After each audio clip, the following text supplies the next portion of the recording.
संगती तुझी ये संगती झाली आमची निश्चिंते नाही देखिले ते मिळे भोग सुखाचे सोहळे घरी ताकाचे सरोवर येथे नवनीताचे पूर नाही देखिले ते मिळे भोग सुखाचे सोहळे तुका म्हणे आता तुका म्हणे आता आम्ही नवजो दवडिता नाही देखिले ते मिळे भोग सुखाचे सोहळे विठ्ठल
मस्तक हे पायावरी या वारकरी संतांच्या कायवानु आता नपुरे ही वाणी मस्तक चरणी ठेवीतसे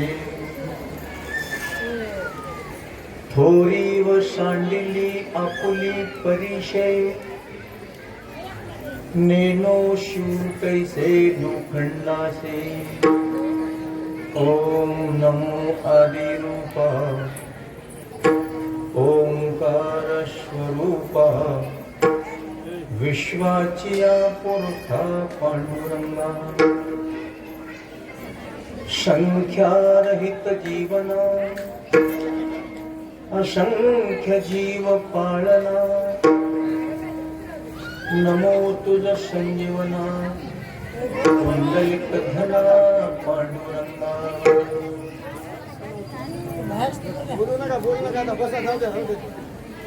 नागेंद्रहाराय त्रिलोचनाय भस्मंगरागाय महेश्वराय नित्याय शुद्धाय दिगंबराय तस्मै नकाराय नमः शिवाय. तुझी संगती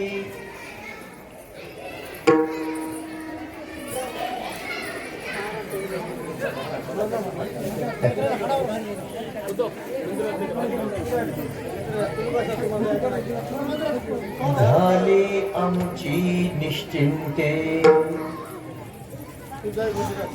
नाही देखिले ते मिळे भोग सुखाचे सोहळे.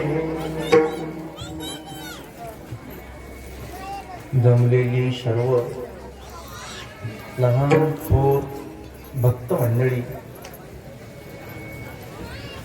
आज या ठिकाणी परमात्मा श्री पांडुरंगरायाच्या कृपेने भोलेनाथाच्या दरबारामध्ये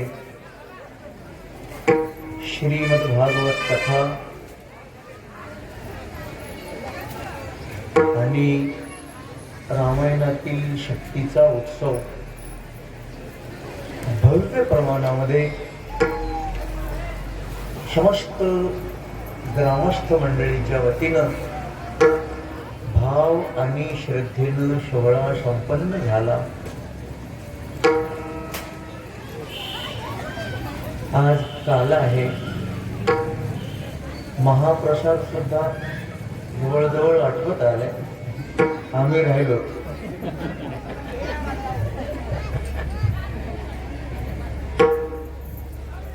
माता भगिनी, पुरुष मंडळी, ही सर्व भजनी मंडळी, गायक वादक सर्वांनी 7 दिवस प्रत्येकाने आपापल्या परीनं कायेनं, वाचेनं आणि मनानं जी सेवा केली, ज्याच्या ज्याच्या वाट्याला जी जी सेवा आली ती सेवा संपन्न झाली. आज त्या सेवेचा आपल्याला प्रसाद घ्यायचा आहे. कार्याचा एक लक्षात ठेवा. मी नेहमी सांगतो, काय होत असतं प्रसाद घेतल्यानं,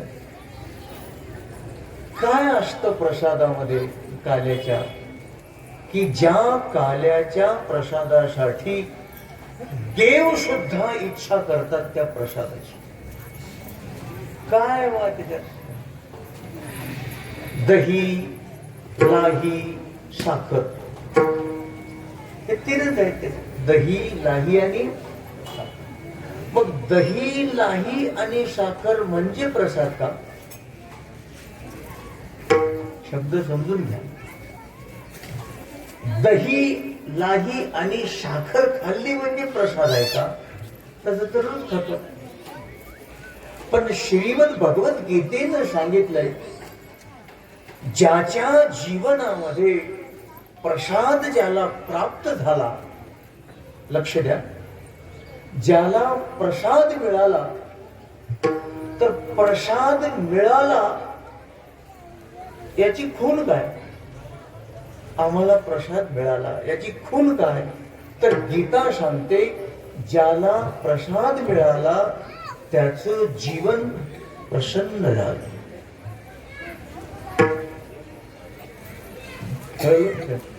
जीवन प्रसन्न होणे हे प्रसाद मिळाल्याची खूण. असा कोण आहे जगामध्ये की ज्याला असं वाटतं की आपलं जीवन प्रसन्न नसावं असं वाटतंय का? जीवन प्रसन्न प्रसाद मिळावा. पण एक सूत्र ध्यानात ठेवा, प्रसाद मिळावा हे बरोबर आहे, पण प्रसाद मिळण्यासाठी धडपड करायची नाही. काळजीपूर्वक कीर्तन आहे का? प्रसाद घेण्यासाठी अजिबात धडपड करायची नाही. तर धडपड कशासाठी करायची?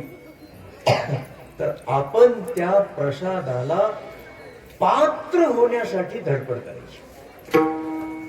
घेण्यासाठी धडपड नाही करायची, पात्र होण्यासाठी धडपड करायची. आणि पात्र झाल्यानंतर, योग्यता निर्माण झाल्यानंतर प्रसाद कुठे जाणार आहे? विठ्ठल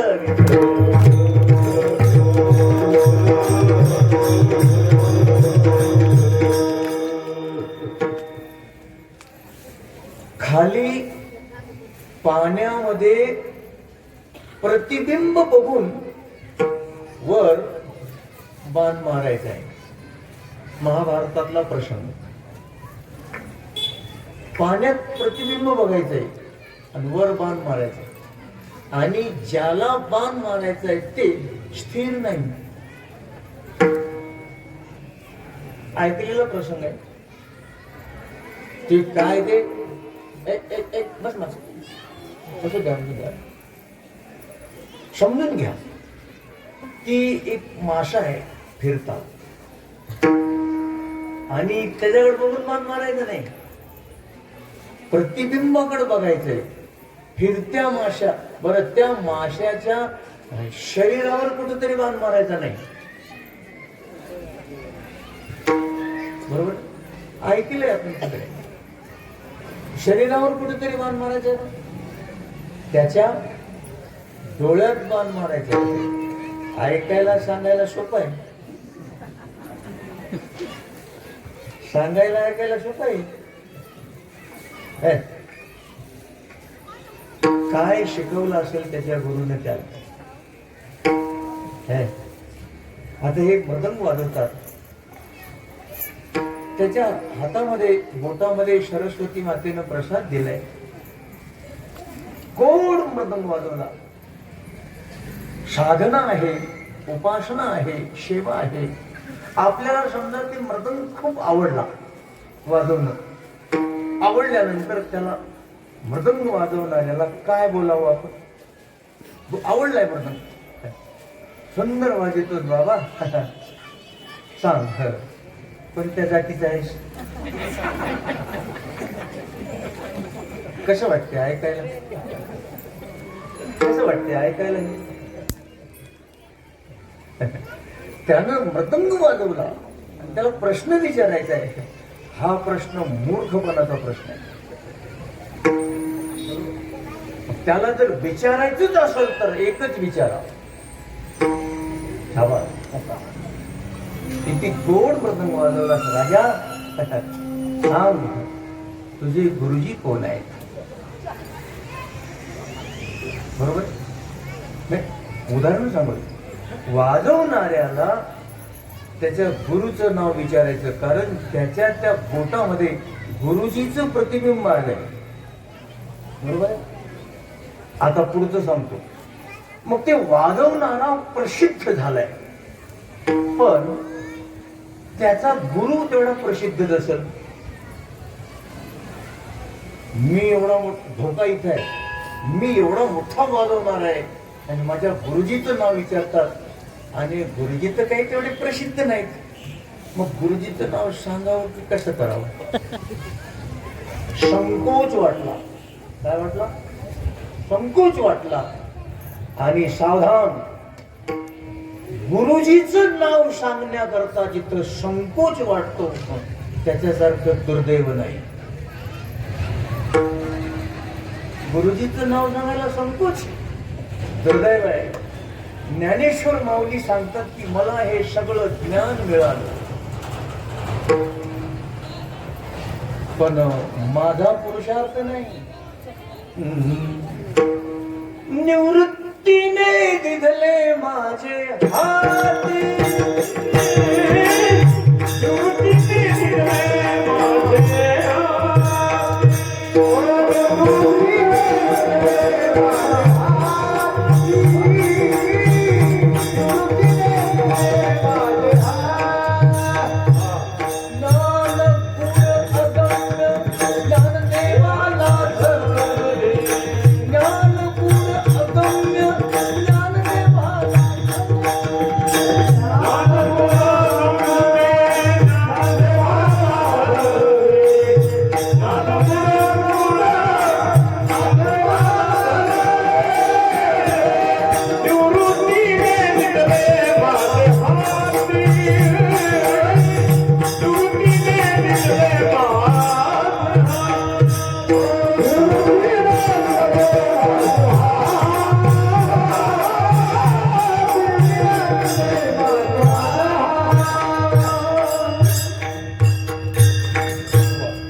विषय लक्षात आला. ज्ञान हे हरिपाठच नाही मध्ये म्हणतो आपण ज्ञान गूढगम्य, ते दोन शब्दाचा संधी केलेला शब्द आहे. ज्ञान गूढ अगम्य, गूढ आणि अगम्य, गूढगम्य नाही. ज्ञान गूढगम्य, गूढगम्य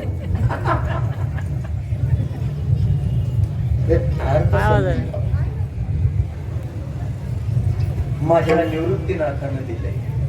गुरुदेवांचा प्रसाद आहे.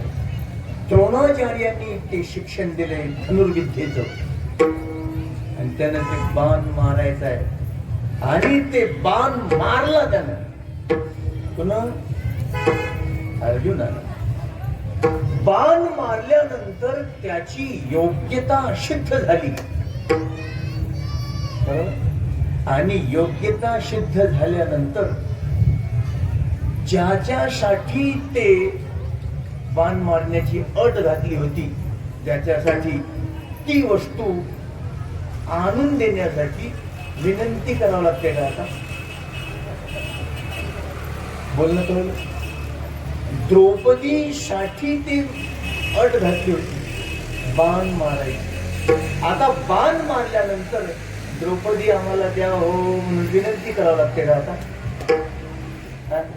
नाही. मला सांगायचे पात्रता सिद्ध झाल्यानंतर प्रसाद आपल्यासाठी रिझर्व आहे, रिझर्व. म्हणून काल्याचा प्रसाद घेण्यासाठी मुख्य मुद्दा असा आहे, तुमची काय योग्यता आहे. बोलणं समजून घ्या. अभंगाकडे चाललो मी. तुम्ही काय आहात प्रकाशराव? तुमच्या अंगावर कपडा किती महागाचा आहे याच्यावर तुमची योग्यता नाही. तुमच्या घरातला मोबाईल किती किमतीचा आहे याच्यावर तुमची योग्यता नाही. तुमची गाडी किती किमतीची आहे याच्यावर तुमची योग्यता नाही. बरोबर. मग तुम्ही काय योग्यतेचे आहात याच्यात सर्वात मोठं गणित सांगतो तुम्हाला. टेस्टर. तुम्ही कसे आहात हे जर ओळखायचं असेल तर पहिल्यांदा असं करायचं की हा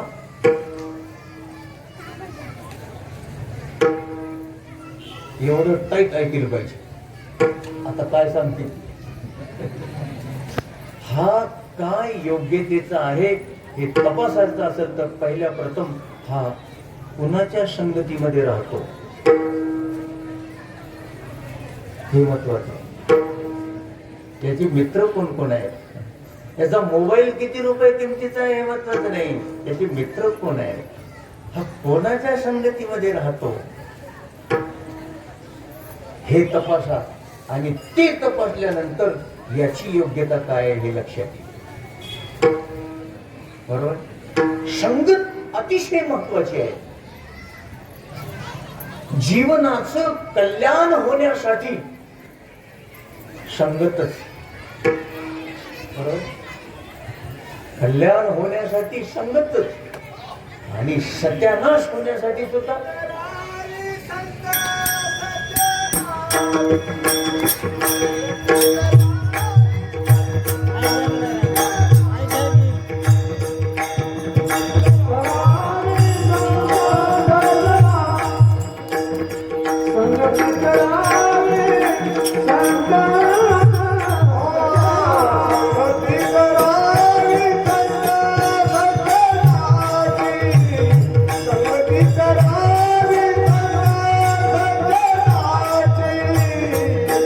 Thank you.